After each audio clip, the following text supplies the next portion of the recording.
Thank you, Beth. Maayong hapon sa tanan. Kumusta ba tayong lahat? Mainit ba sa labas? Special greetings to those who traveled from Bangkal and Matina. Special round of applause to you for traveling through the heat. No? But I'm happy that in the past few days, umulan sa Davao. I came from Manila last week. It was really much hotter than Davao. So magpasalamat na lang tayo dito sa Davao. No?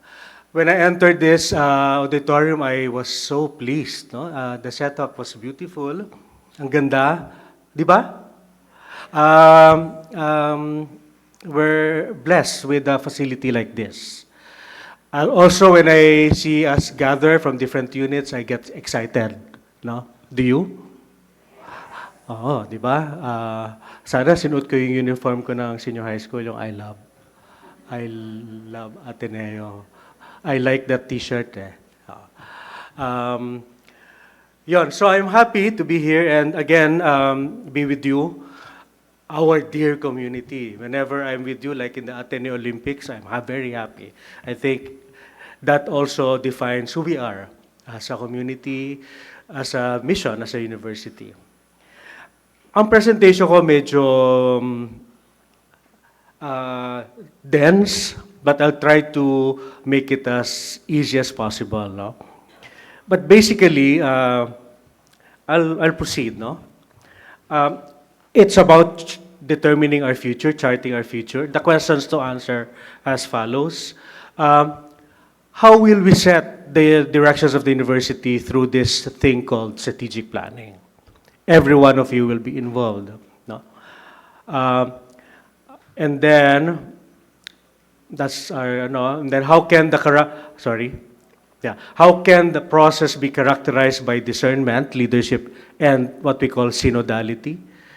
What are our respective roles in this process? Yan ang mga questions natin. Our context is this, no? We set our directions as a university through strategic planning. Our current strategic plan ends next year, 2025. So we're at the tail end of that 5-year plan. We call one Ateneo One Plan, 1A, 1P. And then we will evaluate this current plan, and then we will formulate a new one. Siguro 2025 to 2030, another 5 years. Or depends on our planning. Sabihin nyo, 3 years na lang muna, Father. So, depende on what will come out. Basta a strategic plan a new strategic plan for the whole university. Strategic planning, what it is, a process of defining general strategic identity and directions of the university in terms of vision, mission, goals, values, thrust, and other defining characteristics. I say identity and defining characteristics. During strategic planning, tinitignan natin ulit sino ba tayo, ano ba tayo, para saan ba tayo, no? So, and then typically, organizations would frame them. The framework would be a vision, a mission statement, an identification of a few goals, and then an identification of our values, and then some thrust, some strategies, and perhaps a structure. These are strategic dimensions of a university, yung bigger general dimensions. No?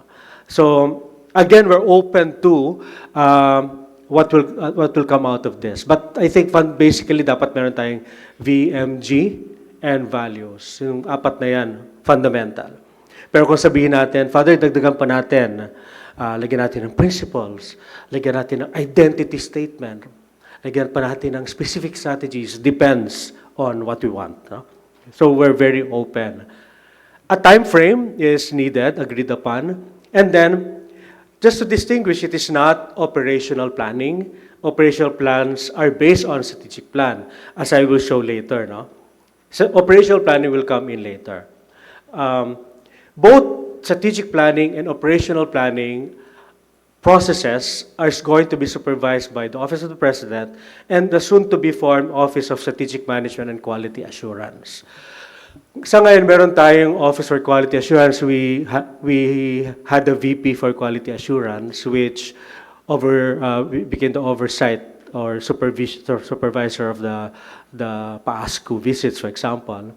But we will transform that into an office to be headed by a director. And then the functions of strategic management and quality assurance will be fused in this office. That should show graphically, strategic plan is of the university. Vision, mission, goals, values, trust, strategies, and university structure.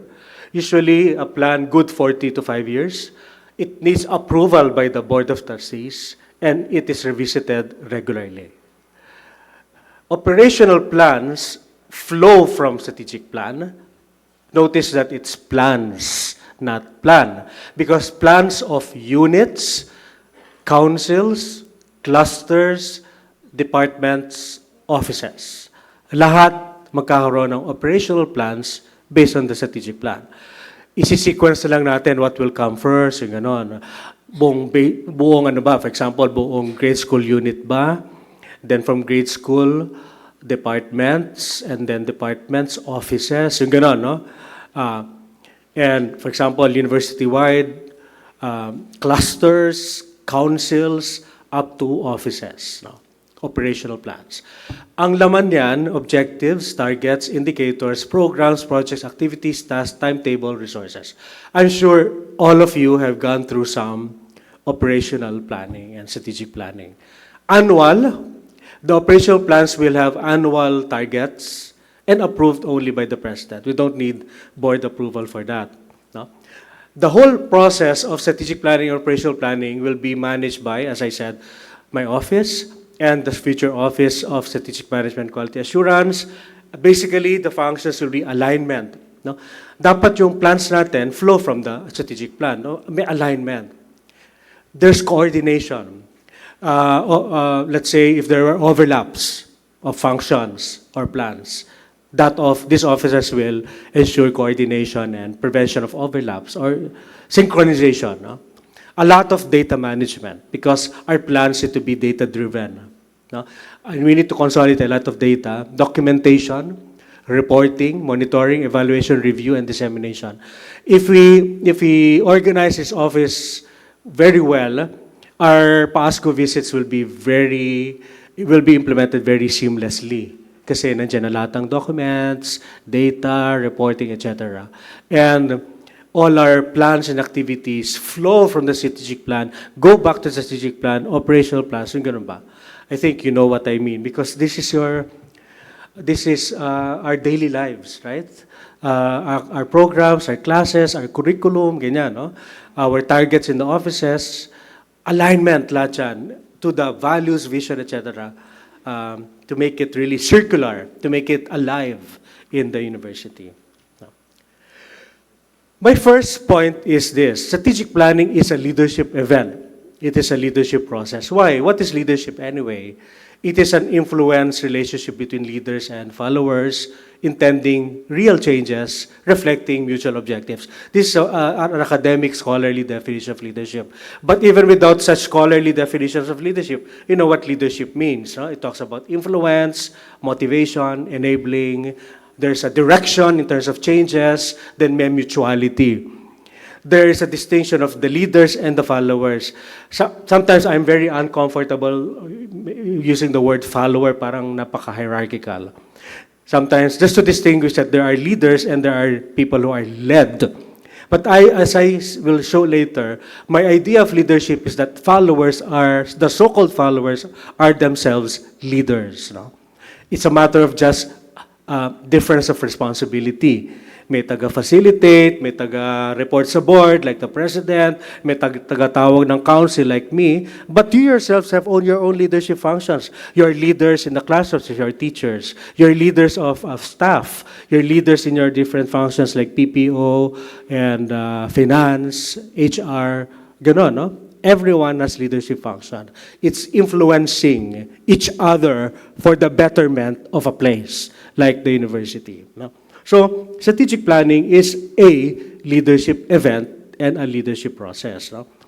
What kind of leadership? That's the next question. No? What kind of leadership? When I ask you, ano ba ang leadership nyo?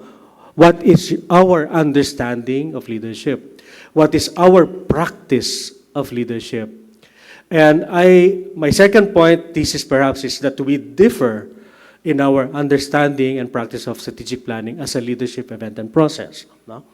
As you know, leadership, almost all of us have probably gone through leadership seminars. There are courses in SBG and all other courses. You have gone through a lot of workshops and training and talks. You have read books on this, no? And I would dare say that we understand it differently and we practice differently. Just recall your experiences of leaders. There are leaders that are good to you. There are leaders who are bad to you. There are leaders who you think, galing niya. May mga leaders na hindi magaling. Bakit? Ano bang understanding natin? There are leaders who are inspiring, but there are leaders that are depressing or uninspiring. Ganun ba, no? Leadership is something that evokes different emotions and thoughts among us. Something to reflect on. The leaders in your families, in your friendships, in your association, in the school, in your offices, and your own understanding and practice of leadership. Quickly, to summarize all these things, no, which are usually a semester's topic, no? There are different conceptions. Ito yung summary ko ng mga how we differ in our understanding of leadership. One, some think that leadership are only those in positions or in authority. Like meron kang position na director or let's say assistant dean or board of trustee, ikaw leader. Pag wala kang position na gano'n, hindi ka leader. The other conception is the opposite. Everyone leads. All lead, whether you are in position or not. As you may have heard, leadership is a disposition, not necessarily a position. No? Because if you come to think of it, we lead in many ways. No? We lead our barkada. We lead our department. Even if you're not the chair of the department, you can be an influencer because you are admired, you are bright, you are a happy person, you're friendly. You can lead even without having a position. Okay, that's one difference that people have with respect to leadership. Secondly, some leaders have fixed, dominant, and permanent styles. Wherever you place them, hindi nagbabago. For example, strong leader, malakas, medyo dominant. You place her or him in a situation of emergency, crisis, strong. You place him or her in a non-crisis situation, everyday situation, wherein the group is also as mature, strong pa rin siya. Parang hindi nababagay, hindi nag-a-adjust ang style niya. The other conception is the opposite. This person adapts, adjusts, flexible, situational. If strong leadership is called by a situation, I will be strong. If a situation calls for medyo mag-relax-relax ka naman ng kaunti, be empowering, trust your people because they are capable. This person can adjust his style accordingly. We call that adaptive, flexible leadership. However, there are those who cannot adapt. Okay? Does this make sense so far? Okay. Third, transactional vis-a-vis transformational. Pag sabing transactional revolves around self-interest. Let's say, sige, appoint kitang ganyan. Basta, kasi mabait ka sa akin eh. Tsaka, like in politics, you supported my candidacy. Pinaglaban mo ko, so I will reward you with a position. That is transactional. Or let's say, I will make you a leader, but make it a point that you will support everything that I do. Never contradict me. Transactional. Anong interests that are being promoted? The interests of the two parties concerned. As if leadership is a relationship between your interests and my interests, and then let's agree on promoting both interests. The other is transformational. You're focused on not your own interests, but on the interests of the common good. Your interest may run counter to the interests of the poor. So why will I further enrich you in government so that you can corrupt? It opposes the idea that I should use my resources for the poor. I want to transform the condition of the poor. And our relationship as leader and follow should be focused on that, not something that will benefit me and you. Is that clear? So ganun lang sa societal, political, pero even in our smaller settings, offices, schools, this can really happen. And this is happening, a transactional type of leadership. Totoo ba? Meron ba kayong gano'n? Okay. Then another opposing perspectives, one of the opposing perspectives is self-centered, personal power. You feel the power so much, you want to use the power for yourself. That's why greed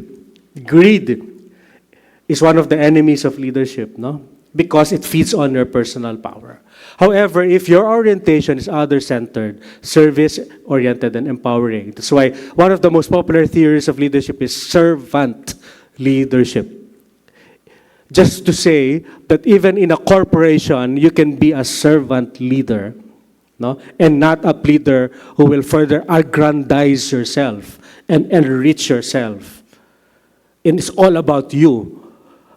The shift is, it's all about others. Serve others, empower. That's why Pope Francis, at the start of his papacy, has always called for power as service.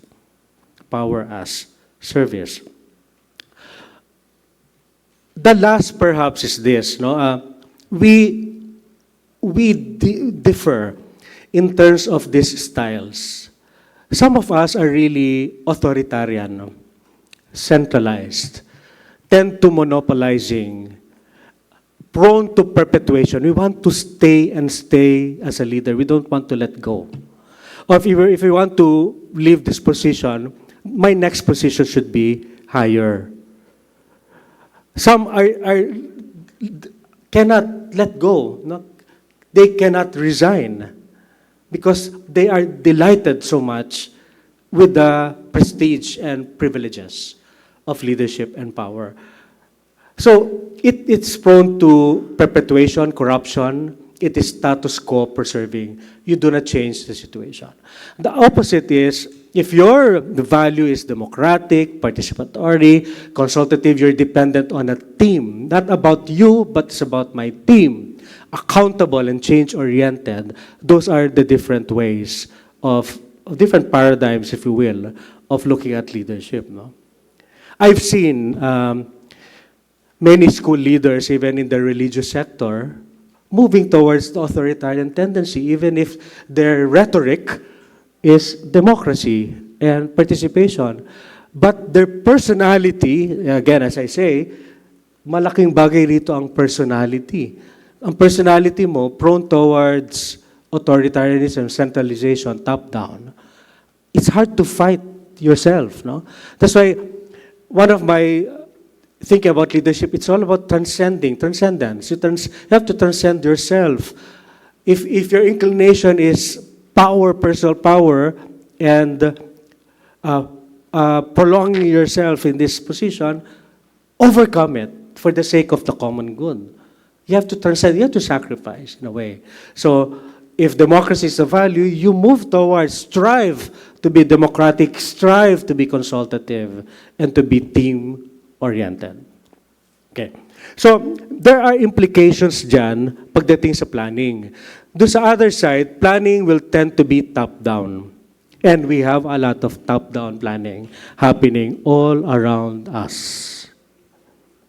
However, if the orientation is the other side, planning tends to be top-down, bottom-up, circular, spiral, iterative. Umiikot-ikot, dynamic. Actually, non-linear even. Non-linear, hindi 1 plus 1 is equal to 2. 1 plus 1 is equal to 2, iikot ulit, multiply, ganun-ganon. Mas magulo, mas unpredictable, pero more dynamic. Does that make sense? Yun ang planning ng other side. At yung planning ng other side is simpler. President and the President's Council, your Vice President, your principals decide, you follow. Those are the differences. So, my next question is, which kind of leadership do we choose in Ateneo de Davao University? That's why, for me, I'm saying, may pagka-top-down din. Because for me, even if we choose the other side, I, as president, would like to choose a type of leadership, which I am sharing with you and like negotiating with you. Dear friends in the ADDU community, can our leadership be this? Can our leadership be this? In a way, may pagka-top-down yun. But I will subject that to your conversation and agreement. Mag-usap tayo. Because personally, as your leader, I prefer this. But since the mode of planning is going to be bottom-up, circular, etc., we will subject this to a lot of things. Yeah. That is the type of planning I envision for our university. Why? There will be more inputs from everyone, more participation in the process, and more inputs, more participation means a better analysis of the situation. Mas marami tayong makikitang realities. More eyes who will see the reality. That translates into better analysis, better plans, more ownership of analysis and plans, and better implementation. Meaning, it's not just the analysis of the president. It's not just the analysis of the deans or the vice presidents. It's going to be our analysis and our plans. There's ownership, there's going to be commitment, such that when we implement it, sabay-sabay tayo. Hindi sabihin mo, oh, ikaw mag-implement yan, plano mo naman yan. You just impose it to us. So, napipilitan lang kami actually to implement it because, paano ba nagawa yung plans na yan? Di ba?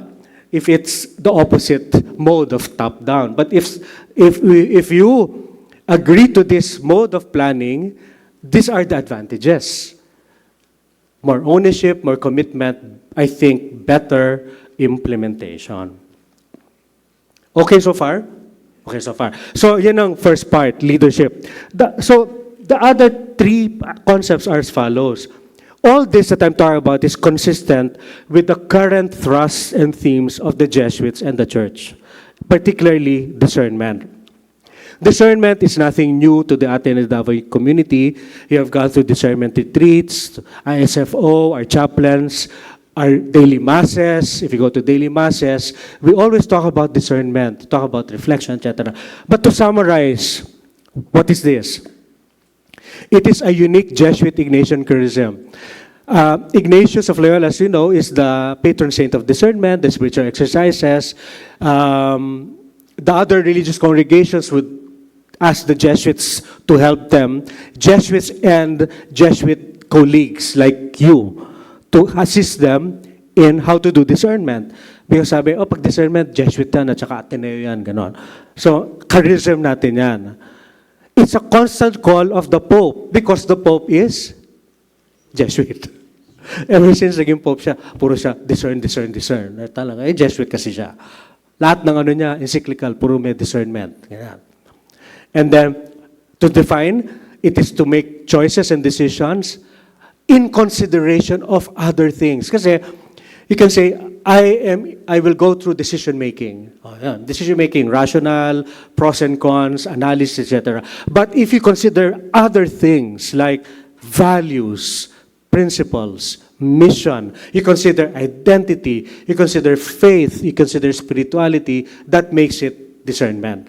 In a way, it's more tedious, more complicated, takes a longer time. Kung gusto lang natin bilisan ang ating buhay dito, di mag-top down at saka mag-decision making lang tayo. Pero yun ba yung gusto natin, no? Yung gano'n.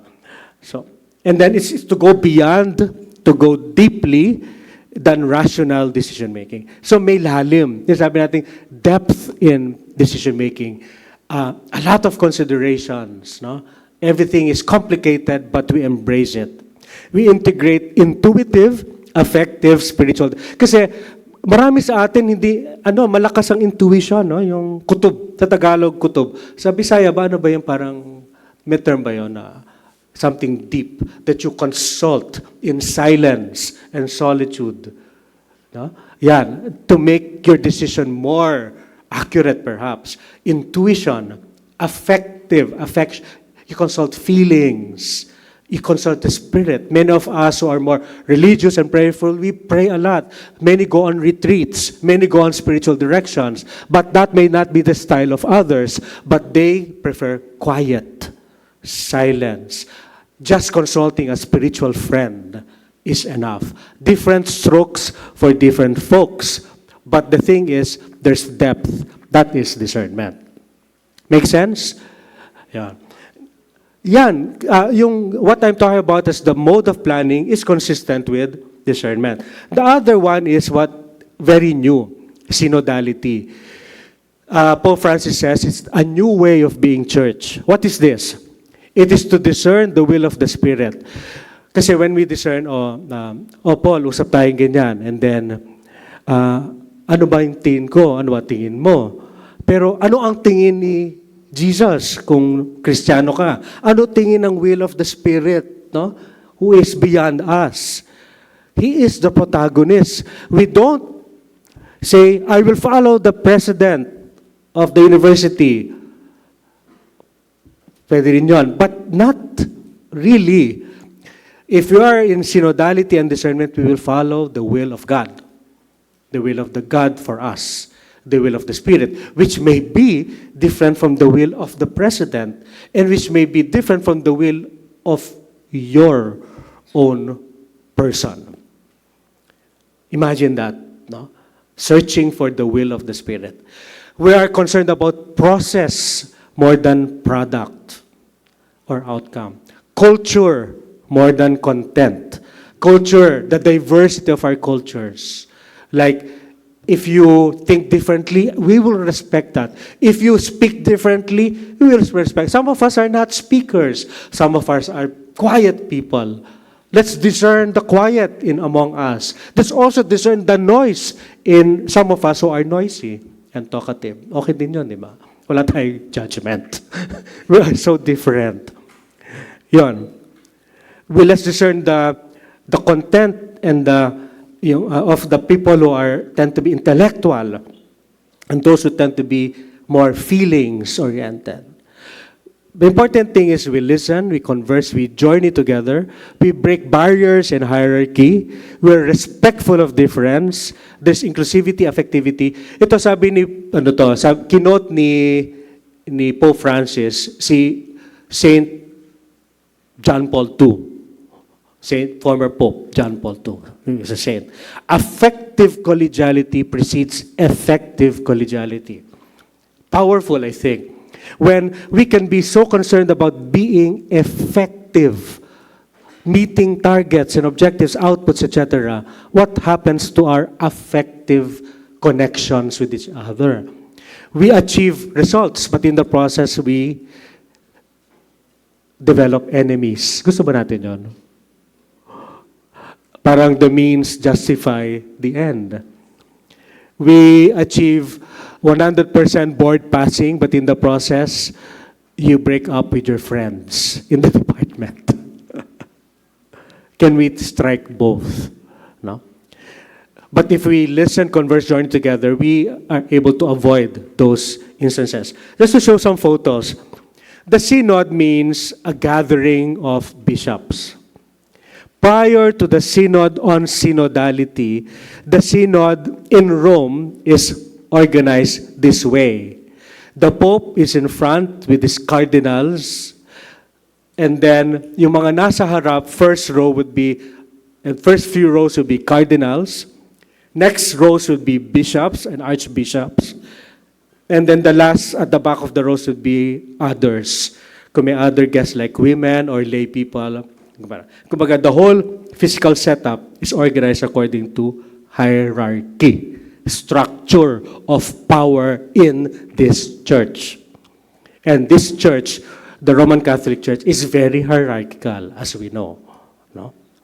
So ganyan ang synods for so many years. Not until last October's synod, when the Pope changed everything in format and structure and process. And look at this. Ganito ang format nila ngayon. What do you notice?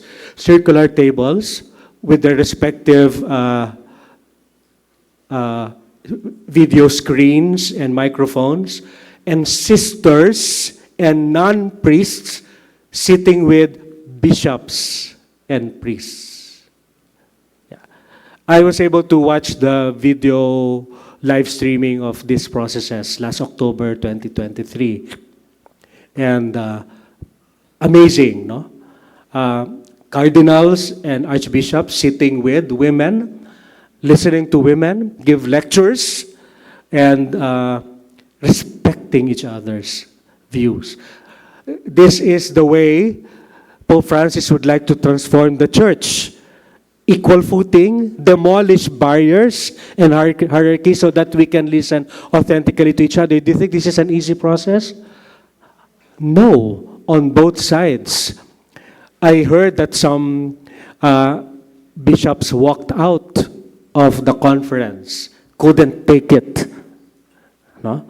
And then some non-clergy, like women and laymen and women, remained quiet, couldn't speak, still shy, not empowered enough.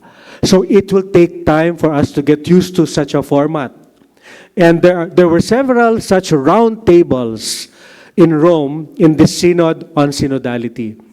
The idea is, before they reach this October meeting, there have been synods in archdioceses like Davao. I don't know if some attended the Davao participants were consulted or became a participant in the synods. But nagkaroon ng synods per diocese, and then umabot sa Rome, and then babalik sila ulit sa countries, and then magkakaroon ulit ng another synodality sa October 2024. But this is the idea, at least physically, where they're creating change in terms of spirit and content and processes. This is what synodality means. Very tough call, very difficult, because we know the church. We have clericalism. We have priests who are so power-centered, right? They want to be served all the time. That we call clericalism. Pope Francis wants to demolish clericalism. No? Yung self-entitlement of the priests, the religious, no? You want to empower the non-priests, the non-religious. We are all part of the Catholic Church if you are Catholics. No? Look at even the symbol, no? All of us, different stations in life, even the disabled, women, men, children, elderly, we journey together towards one direction inspired by that spirit hovering them. We are inspired. We follow that spirit on top of us, within us, journeying together. Synodal Church. In Davao and in Cebu, usa ka sinudahanong simbahan. Ito yung drawing appropriation nila, no? Ganyan ang idea. Different colors, differences in everything, gender, races, age, everything, we journey together. Very ideal, no? Or easier said than done, but at least there's an attempt, there's a striving, there's a direction of the church. And the request is, let this synodal spirit permeate our day-to-day living in the world, especially institutions and communities within the Catholic Church, like Jesuit universities, like attended Davao University. So I think, since we are going through an important leadership exercise like strategic planning, let's make it synodal. Do you agree? Let's try this. Let's make it synodal. Yan ang principles. Let's make it discerning as well. It is also, for me, I spoke last Saturday to the School of Arts and Sciences, it's appropriate to the complexity of our context. Our context now is not easy, no? Yung VUCA, volatile, uncertain, complex, ambiguous. Ang daming adjectives na, no? Anong favorite adjective nyo dyan? Ako, ang favorite adjective ko, disruptive. There was a time I liked the word chaos or non-linear. But there's a proliferation of words and adjectives that describe our situation in the world now that is getting to be more and more difficult to comprehend, understand, and respond to. Right? So, for example, what are our VUCA realities in school? No? Ang dami.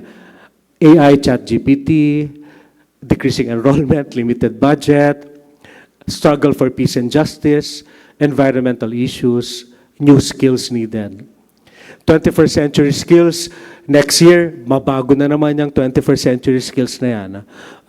Pandemic, we went through that, continuity of leadership, global conflicts, youth issues, greed and corruption, poverty, inequality, changing curriculum, matatag, crisis of faith, morality. How often will we change our curriculum?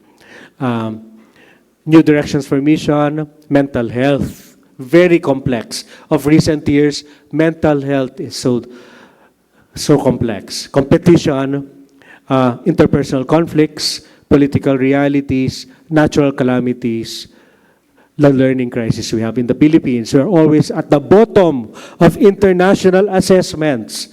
Kaawa-awa, kaluoy ba? Tama ba aking Bisaya? Ang Pilipinas. Di ba? Philippine learning crisis. That's why in our strategic planning process, we'll invite the people behind EDCOM 2 to report to us their findings about how bad our educational situation is about. No? Yan. And all the messes. Those are our VUCA realities. Just, kwento lang, no? From the president perspective, ito yung mga nakakabagabag sa akin, something that perplexes me as a leader. Externally, we have a very unstable world.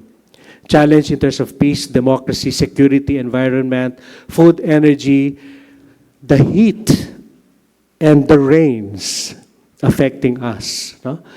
Ukraine, Palestine, West Philippine Sea, endangering our security in terms of political security, food security. There's a pending crisis on energy. No? Our engineering department will attest to that. We're working on renewable energy, environment. The world is terribly in bad shape. No? Especially when we will elect bad leaders in the coming elections in the Philippines and in the United States. Imagine another Trump presidency. We have to pray hard. Increasing competition in education sector, public and private. No? There's going to be a UST in Jensan. UST is the biggest Catholic university. It might as well get all our target students in that region. It has a big, it is well funded. UST is very rich. And then the building is amazing, and they have good quality education. No? So, and not to forget grade school, junior high school, senior high school, even among public, the SUCs are becoming more and more well-funded, better pays and salaries, free tuition. How do we compete with that? No? More of them, more and more of them, well-funded researches, etc. Competition is frightening, to tell you frankly. Local and national economy and politics. We're a bit fortunate in Davao because the local economy seems to be okay compared to places like Zamboanga or even Cagayan de Oro. It's helping us run schools as a business that we need tuition fees and all that. But how long can it be sustained as such? And how can it expand some more so that our students, our parents are able to afford the tuition fee of Ateneo? And the local politics will contribute to that or not. No? Greater complexity, rapid rapidly changing fields in AI, technology, business, engineering, science, no? Such that our faculty, our deans, assistant deans will have to always be watchful of changes so that our curriculum will change correspondingly, so that we are not outdated and we are updated in everything that we teach our students, so that they can get the right jobs in the future. But even then, there are rapid change of jobs of the future. They say the jobs today are not different from the jobs before. So are we preparing our students for the jobs that they will have to seek when they graduate 4 years from now? No, what competencies are needed? No, especially with AI. No, so even our students are really discerning. They move towards fields of engineering. When they go to humanities, they become also good at it, so that they can combine technology and liberal arts and humanities. Computer science is popular, accountancy remains popular, etc. So because they read the environment with us, and they know that it's going to be very, very complex. External lang yan. How about internal realities? The ever-increasing cost of education and running a university. We always have to increase tuition. Will our parents keep pace with that? Our salaries need to increase regularly also, because life, the cost of living increases. Our expenses in programs and projects increase. The need for training is constant, and training expenses increase. Pataas ang kailangan natin sa budget. Di ba? That's why I resolved to sit in all budget hearings, no, as president. There's a constant need for more space and facilities. As I said, compared to the other universities, you've been to the other Ateneos, the other 5 Ateneos, you will feel good that you are in ADDU Davao. I think we have the best facilities. Di ba? For those of you who have been in the 5 Ateneos, we're blessed. We're fortunate. But you know, even then, kulang pa rin. Di ba? We need space for this and that. Because why? Because our work expands. We are more into many things now than before. Now, for example, we just got approved the DOST funding for an innovation hub. School of Engineering, Dr. Cese, Dr. Randall. And we need a space for that. A start-up facility. So those who are in, marami kasi our youth are into start-ups.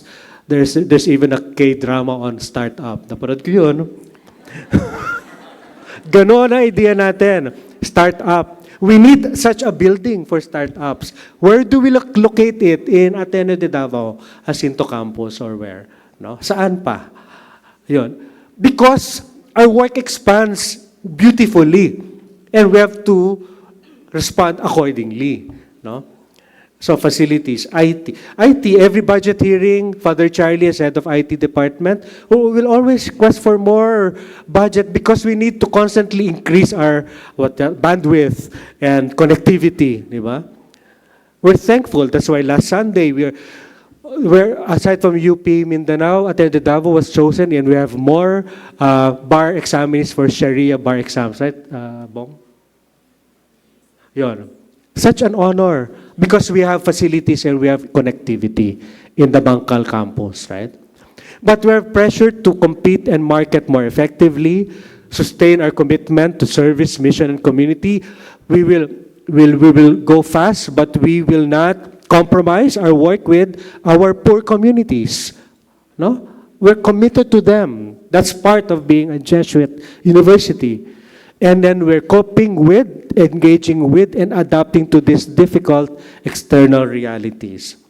Para akong nagve-ventilate sa inyo ng mga problema ng presidente. Yeah. So, yan ang VUCA context natin. No? Basically, if you want to be more positive about it, let's approach this VUCA with certain constancy and calmness. Huwag tayo masyadong matakot. Certainty, certain confidence. It can be comprehensible, we can be creative, and we can have a clear compass. Just as how, an example is how Ateneo de Davao University approached the pandemic VUCA realities.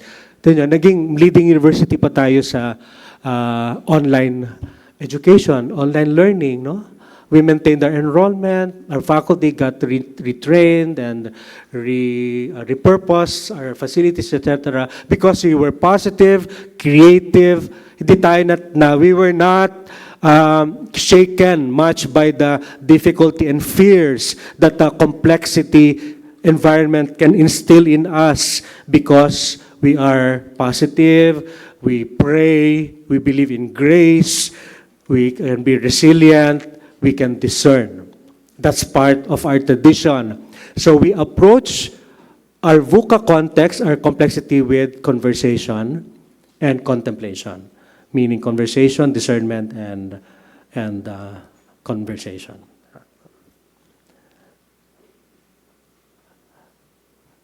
So, therefore, our strategic planning process shall therefore be informative, individual reflective, collectively reflective, spiritual, conversational. Ito yung gagawin natin sa strategic planning: synthetic, iterative, formative, transformative, evolving and adaptive, community building. It will build our community, and mission-driven. So this can be our vision, our vision for the process our university will go through in the strategic planning. And so therefore, it will be governed by the leadership we choose, the discernment, processes, and synodality. This is my pitch for all of you in terms of the way we will conduct our strategic planning. Yeah. I have a document to present very quickly, but it shows the details in terms of timetable. There's a stage for planning to plan, evaluation of the current strategic plan. We will go through group strategic conversation. All members of the Ateneo community will be involved. Lahat ng Ateneo personnel will be involved. We'll go through our vision for ADDU, our external context analysis, our internal context, our values and principles, revisiting our statements. Kasi we have current statements, we will review and ask for revision, improvement, updating. Yan. Lahat tayo gagawa niyan. And then we will identify certain representatives. Our leaders, administrators will be part of strategic planning conferences to process all the outputs of our strategic conversations. And then we will collate, consolidate, get approval from the board, and we will begin it, and then operational planning na. Yan ang ating process, no?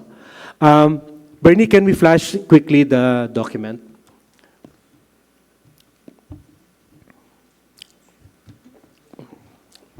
We wrote this in a document that will be shared with all of you. We will get the approval of the board next Saturday. Slowly scroll down tayo, Bernie. So there's a planning to plan April up to next month, this month. Yan. We will form a strategic planning committee to assist the president to prepare all the process, okay? And then we will go through our evaluation of the current plan for 2 months. The way it is the way it's framed, no? There are 6 goals and outcomes. To what extent have we accomplished the target outcomes? To what extent have we fallen short? What directions do we propose for each goal? And then there will be designated participants in the evaluation, and then we'll come up to summarize everything in terms of evaluation of the current strategic plan. Ito yung exciting. Starting August, all of us will be part of what we call groups. Offices, centers, can be, I leave it up to you in terms of a group maybe 10 maximum or 7 to 10, but everyone will be part of a group. Each group will gather on the following items below. You can schedule conversations and meetings from August to November. There will be a facilitator and documenter for each group. Ito, ilalagay natin sa Bisaya at Tagalog, yung para lahat tayo na hindi sanay sa English, makapag-participate. No? The idea is everyone participates. So each group will go through the following. Lahat tayo, schedule tayo ng, let's say, weekly meetings, hanggang matapos natin itong tasks. There will be 8 tasks. Our vision for ADDU first round. What do you want to see happening in Ateneo in the next 5 years? Where do you want to go as a university? What do you want to achieve? What do you want ADDU to become? we summarize it as our vision for ADDU First Out. Maganda rin yung iba't ibang pamamaraan ng pagsagot dito eh. Pwede natin sabihin, gusto kong ADDU maging sikat, maging number one, o gusto kong ADDU maging simple, gusto kong ADDU mapag-alaga sa kanyang mga empleyado.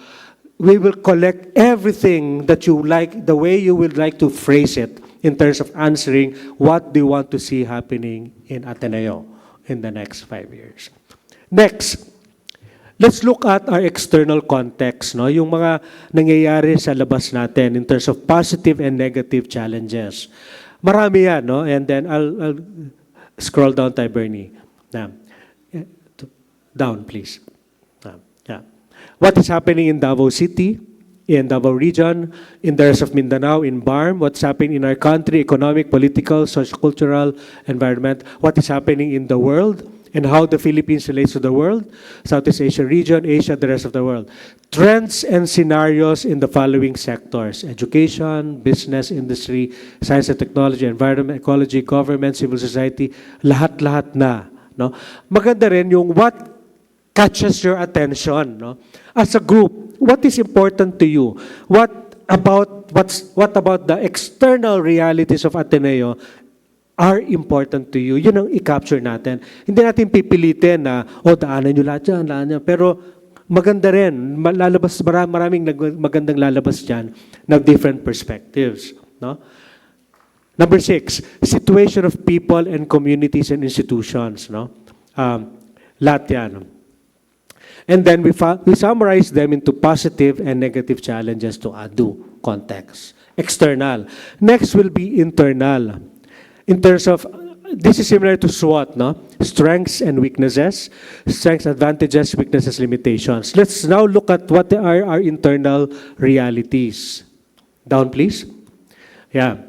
Resources, human, financial, material. In terms of adequacy, quality, sustainability.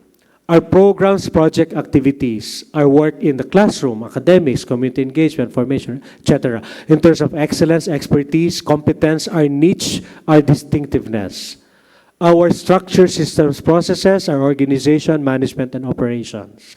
Lahat ng ginagawa natin daily, no? Planning, so on and so forth, supervision, control, lahat yan, systems and structures. In terms of clarity, effectiveness, efficiency, adequacy, adaptiveness. Our leadership, governance, and administration. Board of Trustees, university officials, administrators, leaders. Credibility, integrity, effectiveness. Sustainability, a question of, for example, succession planning. Our constituencies, stakeholders, partners, our students, faculty, lahat ng mga stakeholders sa Ateneo, alumni, parents, retired employees, partners, in terms of the quality of our partnership and engagement. Our institutional products, no? Ano ba produkto natin bilang Ateneo? Our graduates, our faculty and staff, our alumni, our research, creative output, service and outreach, etc. Titingnan din natin yan. Our organizational culture and climate. Kamusta tayo? Yung what is important to us? What do we feel when we are part of the Ateneo? No? Are we healthy? Are things clear? Are we consistent? And then, overall, institutional health, impact, and presence. And summarize them according to those: strength, weakness, etc. Next, the small group will also look at values and principles. What do we consider as the most important values and principles that should describe and govern our life, our work, our relationships in ADDU? Ang tingin ko, force yourself to summarize it into at most 6.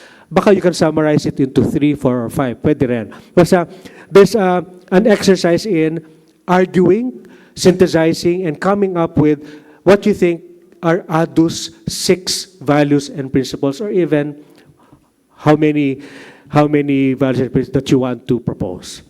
And then next, we'll revisit the vision in the first round, and then try to finalize it, a vision for ADDU. Next, we'll revisit our statements. Alam natin na meron tayong current statement of vision mission. Ito yung mga nakapost sa mga poste sa baba, tapos kabisado to ng basic ed, hindi kabisado ng president. Pero yan, we will review those statements and then suggest What other ideas, themes, words, phrases? I want this word to be there. Let's change that word, sentence, items, images that you want to be included in our statements. No? Mahalaga yung statements na yan kasi yan yung ating dadalin sa puso natin, sa ating trabaho. And then, I will even ask you, what about the format and presentation? Would you like to suggest? Do you want it to be in 1 page, 2 pages, a pamphlet, or what? No? Kasi we have to agree on how it will appear to us and our partners outside. So lahat yan, pag-uusapan ng small groups for 3 months and then submit to the committee and then we will collate and then we will assemble 2 strategic planning conferences that will put together all these things. No? Yan. Collation and then conference. And then in these conferences, we will invite outside speakers. Yan, inputs from resource persons on the national situation, global, Mindanao, Jesuit mission, situation of the church. Parang ma-challenge tayo kasi baka we are talking in silos, no? But other people, our friends or even non-friends can tell us this is what you should see. You're not seeing this. You're not doing this. Ganyan, no? We need inputs from them, and that will happen in the conferences. And then we'll summarize, etc. Down, please. Conversations. May part 2. Dito natin, i-workshop natin yung mga statements until we come up with a final draft, or a proposed draft rather, a synthesis that we will collate, consolidate, and submit to the board for approval in May next year. And then kapag may revisions, we'll revise, and then we will launch it sometime June, July, August next year. And then, once we have launched it, we'll begin with the operational planning. Nakakahingal. Okay, basically, yun ang ating flow. Yung Word document, parang yan yung plans, pero yung present ko sa PowerPoint, that is the spirit or the character of our strategic planning process. Dagang salamat.